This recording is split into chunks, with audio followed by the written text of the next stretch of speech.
Okay, hello, it's AmarRouh. I'm still talking about stress relief and how we can feel and be and live a more resilient life.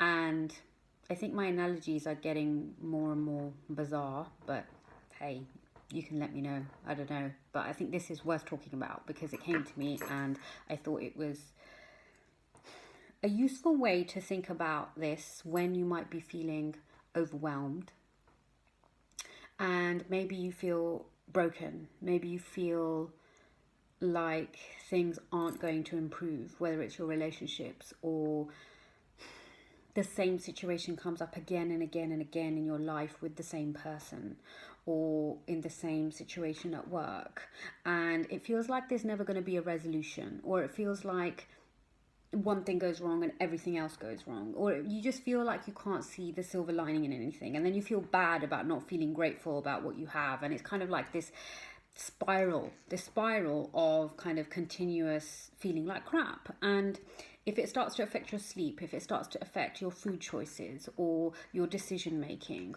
or how you respond to others or react to others, or how you choose to ask for help, then there's a chance that if that carries on over a long period of time, then you're going to start to really affect your health, and we don't want that, right? So if you're feeling like that at the moment, the kind of that overwhelm and that spiraling, then think about eggs. Okay, hear me out. I'm not talking about eating them, but of course I love eggs. I will eat them pretty much in most forms that are cooked.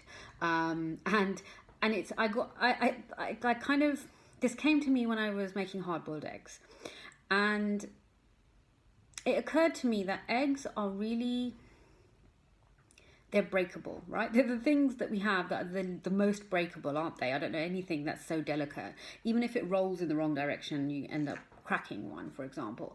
And then I thought, when we hard boil an egg, okay, the skin is still delicate, the outer shell is still delicate. You smash it and you can still tap it and it will crack, but it still holds together, doesn't it? And then the inside becomes really strong, depending on how many minutes you boil your egg for. It becomes really strong inside.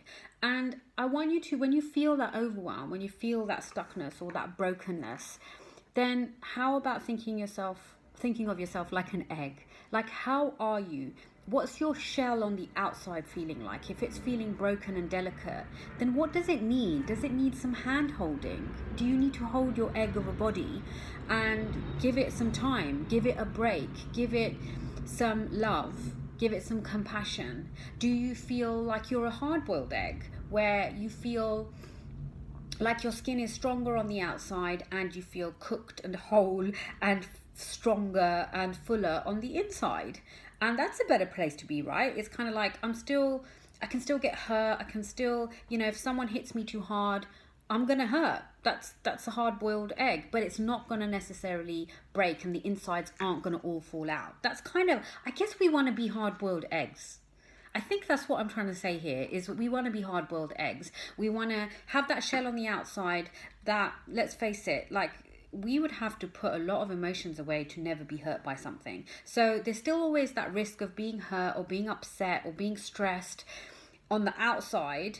But on the inside, we feel really strong. Our skin is strong. Our yolk is strong. Our insides are strong. And we know we can handle whatever's coming at us. So how do we get there as well? How do we, if we're feeling like a raw egg, like something that could break at any moment, what does that raw egg need to be more cooked? What does it need to be more cooked? And what do you need to give yourself to feel more cooked, more whole, more nourished? Whether it's physical or mental or emotional. Is it asking for help? Is it to slow down? Is it to write something out? Is it to share what's going on in your head? Is it to saying something out loud or writing it out is so cathartic, and there's research to show the difference it makes. And sharing with somebody you trust and sharing with somebody who's going to hear what you're saying rather than waiting to just tell you what they think, or where you don't actually feel heard, then that's not going to be useful either. So talking to the right people, writing, what does your physical health need? What What doesn't feel like is in your control, and is it about getting some help with that? So really, how do we want to be hard-boiled eggs? How do you want to be a hard-boiled egg? I hope that's useful. I will speak to you soon.